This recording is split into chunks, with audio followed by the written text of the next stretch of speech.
Hello everyone, welcome to my channel. আজ আবারও একটি গোয়ার ভিডিও নিয়ে চলে এলাম আপনাদের মাঝে। তো এটা হচ্ছে আমাদের গোয়ার সেকেন্ড ডে। আর সকাল সকাল দুজনে একেবারে ম্যাচিং পোশাকে বেরিয়ে পড়েছি।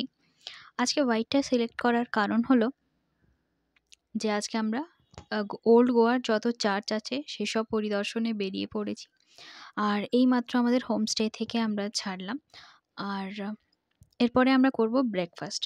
তো ভাবলাম একটু দূরে গিয়েই ব্রেকফাস্ট করি। তো রাস্তাটা আপনাদেরকে দেখাই। কি সুন্দর দেখতে পাচ্ছেন, পরিষ্কার পরিচ্ছন্ন রাস্তা। আর এই রাস্তা দিয়ে বাসে করে এসেছিলাম, তা তো আপনাদেরকে এর আগেও দেখিয়েছি। তো চলুন গুটি গুটি পায়ে রওনা দেওয়া যাক। আর যেদিকেই দেখছি সেদিকেই চার্চ আর চার্চ। তো মাঝখানে আমরা ব্রেকফাস্ট করে নিয়েছিলাম, ইডলি বড়া আর লেমন রাইস। আর খাওয়া দাওয়া করে আর এই যে এখন আমরা জেটি ধরবো, এটা কিন্তু রাস্তা দিয়েও যাওয়া যেত, কিন্তু জেটি দিয়ে যেহেতু মানে একটু তাড়াতাড়ি হবে আর অনেক কিছু দেখার আছে আজকে, তো সেই জন্যই জেটিটাই ধরা।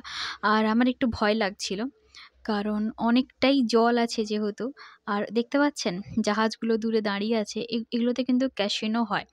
আর এই দেখুন দুজনে মিলে কিছু ফটোশ্যুট করলাম জেটিতে। ফার্স্ট টাইম আমি জেটিতে চাপছি, ও হয়তো এর আগেও চেপেছে। আর খানিকক্ষণের মধ্যেই আমরা ওল্ড গোয়াতে পৌঁছে যাব। আর এই যে দেখতে পাচ্ছেন যে চার্চটা, এটা হচ্ছে Our lady of the Immaculate Conception church. তো ভাবলাম এখানে দাঁড়াবো, কিন্তু চার্চটা এখনও খোলেইনি, সেজন্য আর দাঁড়ালাম না।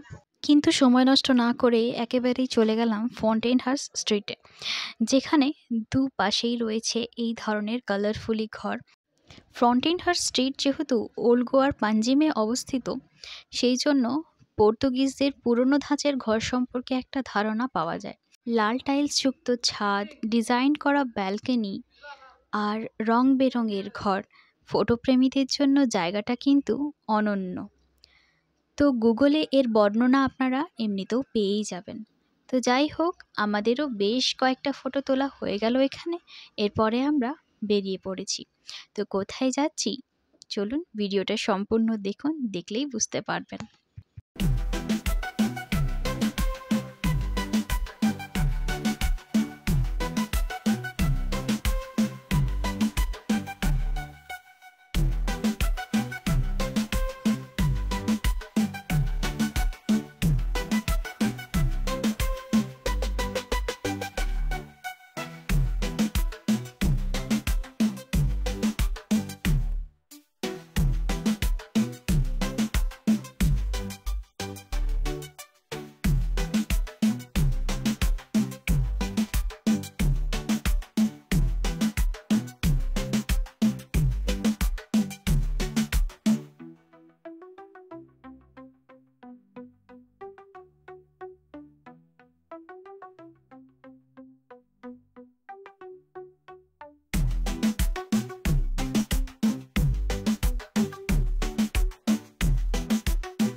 কারণ এত গরমে শরীরে এনার্জি নিয়ে আমাদেরকে জায়গাটি ভ্রমণ করতে হবে।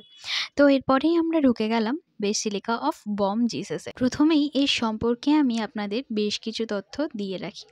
তো এটাও কিন্তু ওল্ড গোয়ায় অবস্থিত, যা ইউনেস্কো ওয়ার্ল্ড হেরিটেজ সাইটের একটি অনন্য নিদর্শন। আর এটা ধর্মপ্রচারক সেন্ট ফ্রান্সিস জেভিয়ারের অক্ষত দেহ ধারণ করা রয়েছে। আর এটা 1594 থেকে 1605 সালের মধ্যে তৈরি হয়েছিল।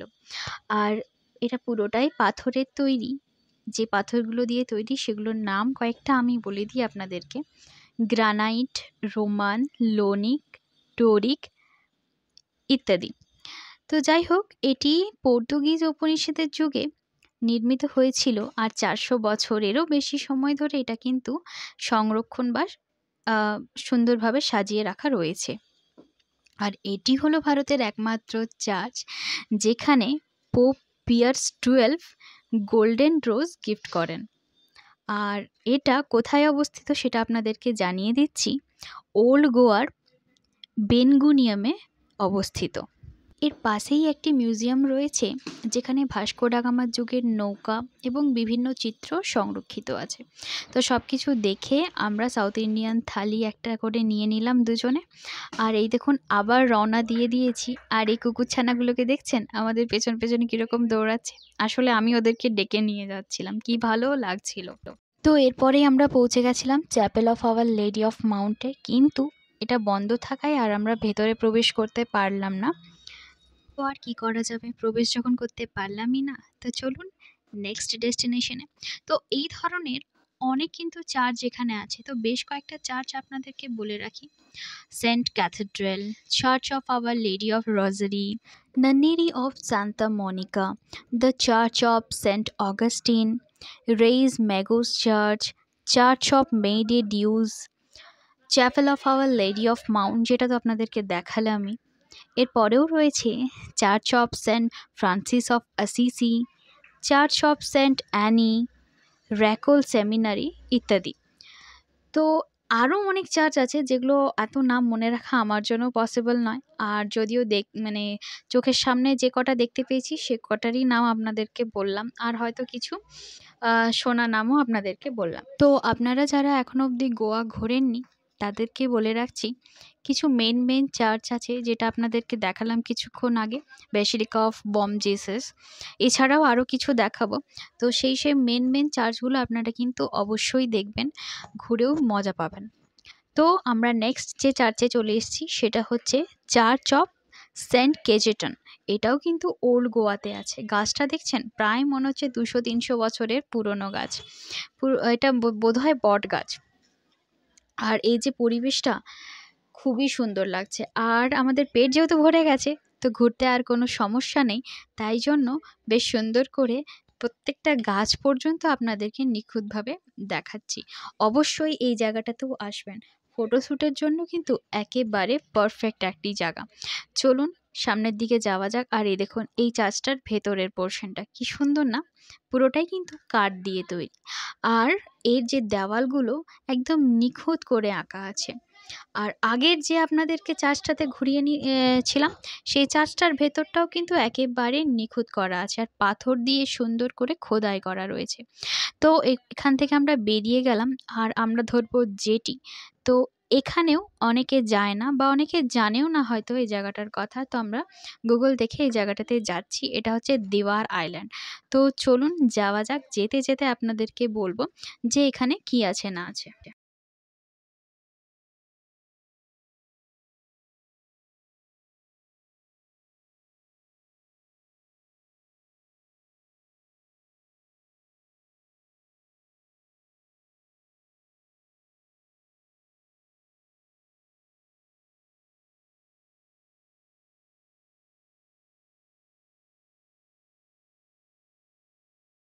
তো আমরা দিওয়ার আইল্যান্ডে পৌঁছেই গেছি। আর রাস্তার দুপাশে যে গাছগুলোকে দেখতে পাচ্ছেন, এই গাছগুলো মাটিতে নয়, জলের ওপরে দাঁড়িয়ে আছে। জলটা অত্যন্ত গভীর। আর এই রাস্তা দিয়েই চলে যেতে হবে আমাদের ডেস্টিনেশন। তো চলুন যেতে যেতেই বলছি। তো আমাদের সেকেন্ড ডেস্টিনেশন হলো আওয়ার লেডি পিটি চার্চ। তো এর সম্পর্কে কিছু তথ্য আপনাদেরকে বলে দিচ্ছি। এটা মূলত তৈরি হয়েছিল 1541 সালে। আর এটা আবার পুনর্নির্মাণ করা হয় 1625 সালে। Goa Piedade Divar Our lady of Piety চার্চকে পর্তুগিজ ভাষায় নোসা সোনহারা দ্য পিয়াদে এগ্রেসা এম দিওয়ারও বলা হয়। নামটা বড্ড কঠিন, তাই না?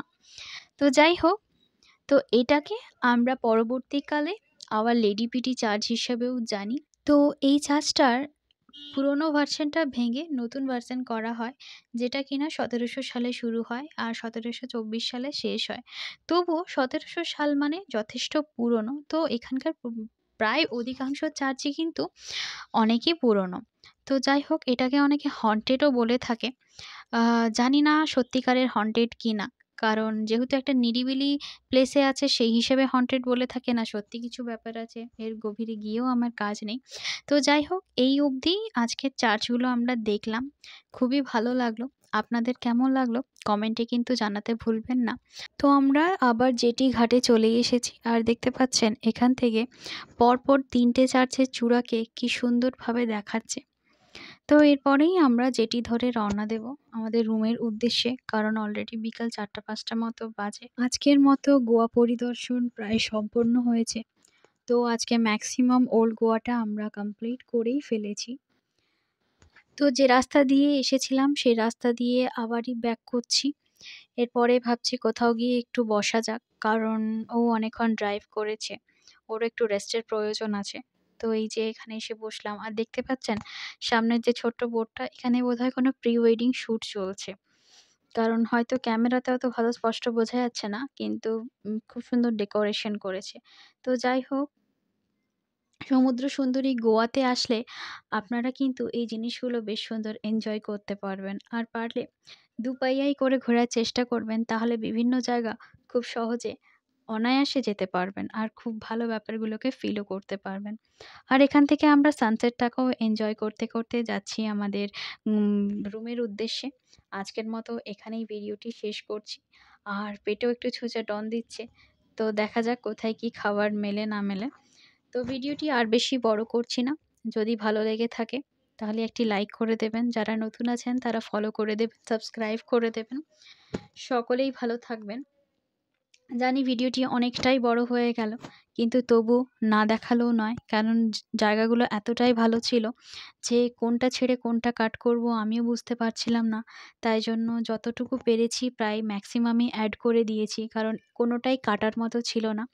আমার পরবর্তীকালে এই জিনিসগুলো আমারও দেখে ভালো লাগবে যে হ্যাঁ, আমি এখানে গেছি, এখানে এক্সপ্লোর করেছি, বা হয়তো আগামী দিনে আবার যখন গোয়া যাব তখন হয়তো বলতে পারবো যে এই দেখো তখন এরকম ছিল, এখন এতটা চেঞ্জ হয়েছে। তো যাই হোক, আর কোনো মুহূর্তটাকেই আমি ক্যাপচার করতে ভুলিনি। সানসেট থেকে সানরাইজ সবকিছুই আমিও দেখছি, আপনাদেরকেও দেখার সুযোগ করে দিচ্ছি।